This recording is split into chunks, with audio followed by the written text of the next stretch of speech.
connect a shipper with a carrier. Carrier is basically just a trucker or a trucking company. And it's kind of like Uber for trucking. Here's why that won't work. Every platform that's very successful, you have a supply-side network effect, and they're able to fundamentally change the supply side of the equation in the industry, which therefore then completely upends the, say, traditional economics down to the consumer. I was at this Bloomberg conference today, and we had the CEO of XPO Logistics there. XPO is the largest logistics provider in the United States, has been run by this beast of a entrepreneur and CEO named Brad Jacobs. This guy has done over, I think, 600 acquisitions, doing massive M&A and consolidation to bring XPO, amongst a number of other things that he's clearly done quite successfully, to put XPO in the position that it's in today, which is probably not only one of the biggest, but one of the most aggressive or mature technology-driven logistics providers in the United States. So he was mentioning a couple interesting stats about his industry. One stat really stuck out to me, where he said that 25% of the loads that are in trucks are basically empty, right? That doesn't mean that you have an empty truck running around the place, but it means that this truck has excess capacity, and that's a huge inefficiency in the industry. And because you don't have data transparency and you have a lot of data in different silos and it's very fragmented, that's really the biggest reason why this inefficiency exists. Makes sense. The trucking industry is about $177 billion. So it's pretty big. Now, here's the problem with the trucking industry. Here's why the trucking industry won't really fall to immediate disruption from an UberX model. You now have a number of players, from Convoy to Transfix to Uber Freight, which we've covered many times on the show, to Amazon Flex, its own kind of version of this. And you now have XPO, JB Hunt, DB Schenker. You have a number of the traditional logistics players, UPS included, that are trying to do these two-sided marketplaces. What they say is, I connect a shipper with a carrier. Carrier is basically just a trucker or a trucking company. And it's kind of like Uber for trucking. Here's why that won't work. Here's why it won't hit the scale that Uber did. If you remember when Uber started, it started as Uber Black, and it was connecting you to black car drivers. And that did okay, but it wasn't disruptive. And why wasn't it disruptive? Because what platforms do such a good job, why it's a disruptive business model, if we hearken back to Clay Christensen and what he classifies as a truly disruptive innovation, is really, can you have not just consumer side disruption, but supply side disruption? And what you see with many platforms, every platform that's very successful, you have a supply side network effect, and they're able to fundamentally change the supply side of the equation in the industry, which therefore then completely upends the, say, traditional economics down to the consumer. What do I mean? When Uber went to UberX, they unlocked all this latent supply. Now anyone with a car and a few extra hours could be a driver. And now I'm competing with taxis directly, but I'm competing with taxis by bringing a whole new swath of supply, and I'm using network effects and a marketplace model and technology and all of these things to pair up a customer with a UberX car driver, basically laying waste to the entire taxi industry. The problem in the trucking industry is that there's actually a trucker shortage. There's been a trucker shortage for many, many years, and you don't have this idea of some kind of latent, untapped pocket of supply that you can just magically tap into or create that gives you such a different core transaction, right? Different model, consumer to producer.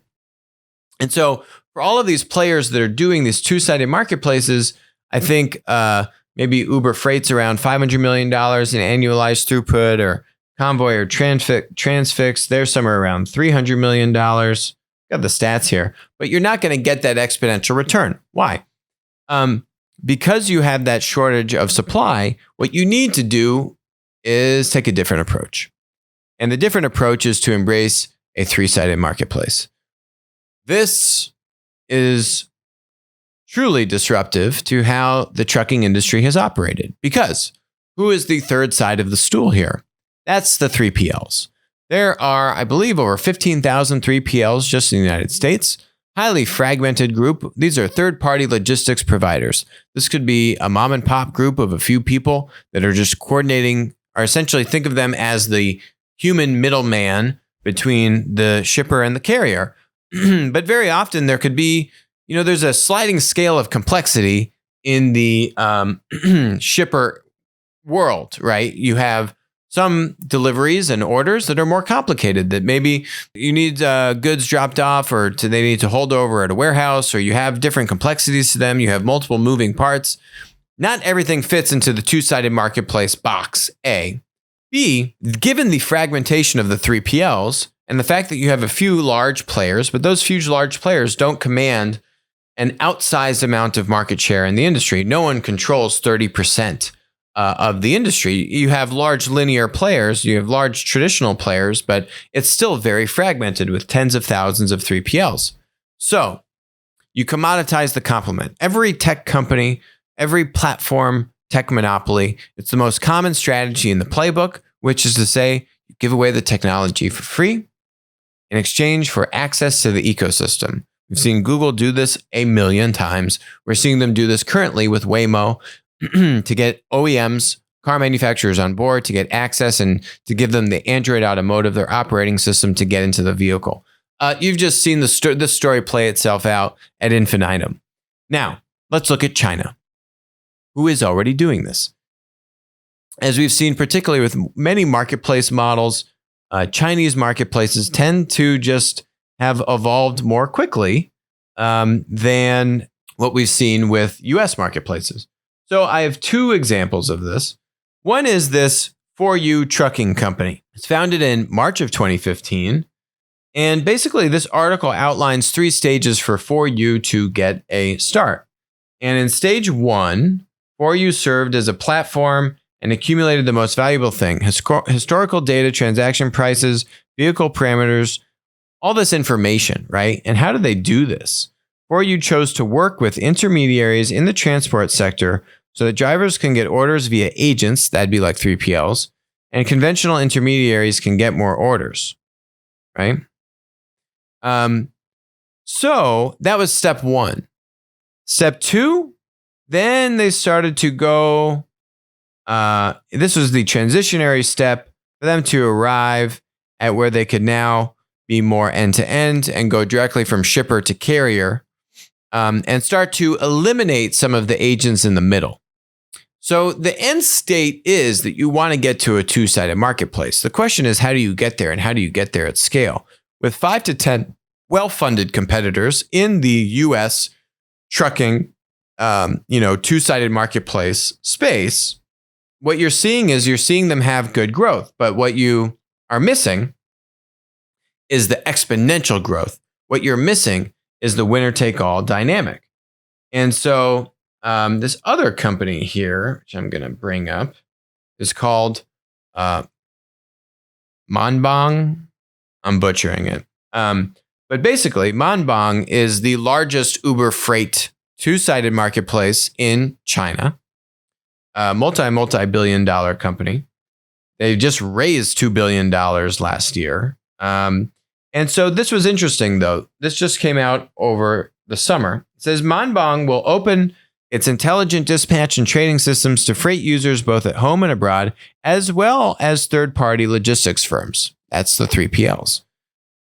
What you are seeing now, there's actually a trucker shortage in China as well. In the earlier days, China didn't have as much of a trucker shortage. Now, China also has a trucker shortage.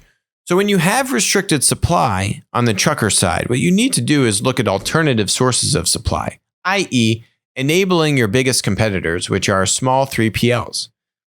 Small 3PLs don't have the resources to invest $500 million in technology like a JB Hunt, an XPO, a Schenker do, and are actively investing the money in that space.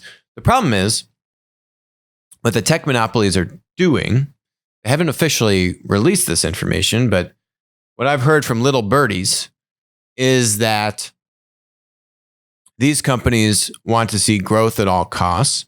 There is now rising competition in the space from tech startups, like a Convoy and a Transfix, you now have the traditional players doing two-sided marketplaces. And so you have tech conglomerates. There's mainly two of them, Amazon and Uber. And what they're saying is, we're either going to win or we're getting out of this. And for them to win, they say, we win at all costs. And guess what? Uber Freight is investing about $50 million per quarter into their business. And this model actually is in many times complementary to what they're currently doing today. The whole point of this is, let's say you now embrace the 3PLs. Can you get access to that 25% of latent supply that Brad was talking about? And the answer is absolutely. If you can harness the supply either directly to the carrier or via the 3PL, but now you own the most dominant three-sided marketplace in trucking and logistics, and eventually you can figure out long-term, mid to long-term, like what that other company did here for you, to say, well, eventually we're going to start phasing out the smaller 3PLs. And oh, guess what? We're going to start to compete more aggressively with, guess who? The producers. As we've covered many times on the show, as platforms become that monopoly status, they take advantage of supply.